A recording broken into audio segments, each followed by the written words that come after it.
This one requires a deep breath. When I think about 2024 and go beyond specific people or events and look at what truly dominated the year, what crept into so many moments of our daily lives, the answer is outrage and what it's doing to us. I mean, we are the most prosperous nation in the world, yet across the country, across all ages, so many of us feel alone or not listened to. We are angry. We feel like life is not fair. And we keep feeling this way because there is big, big business in rage. In our increasingly online lives, the algorithm, it knows exactly how to feed that rage with content that hits those nerves and lets it rip. We live in our own media silos that pump us up with arguments reconfirming our beliefs while also inflaming those negative feelings. And out of that, the clearest damage I see is our loss in trust. Trust in the institutions that hold our society and our democracy together. Government, the courts, medicine, education, banking, and yes, the media. I mean, at this point, would anyone in the state of New Jersey believe anything they're told about the drones or whatever is flying overhead at night? This loss of trust is causing fractures everywhere. And when that happens, there's this feeling that nothing's going to change. For some, it even makes violence okay.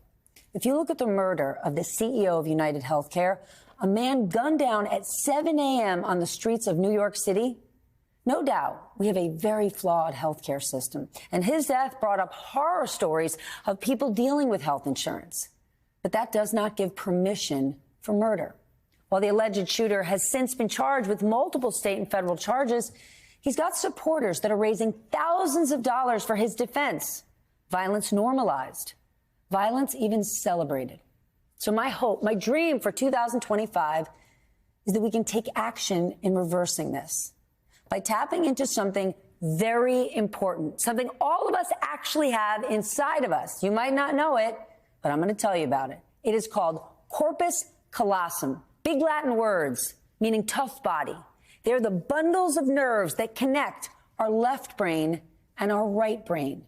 These nerves, allowing these two sides of our brain to communicate, to connect with one another. That helps us think logically and actually solve problems. Often we talk about our lizard brain, that fight or flight part of us that reacts to fear or anxiety and overwhelms our rational thinking. But here's the thing. We do not have to. We do not need to simply act on fear, anxiety, and yes, rage.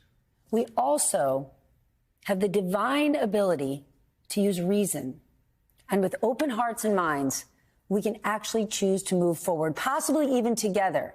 But just because we can does not mean we will, because it is natural to line up with our camps, our tribes, our people. But that is not the way our country can survive and thrive. So if you, like me, want to get smarter and better together, let's Focus on the corpus callosum, 2 C's. I put them in my notebook. Let's not give in to the rage machine that does none of us good. Well, that's not true. It does some people good.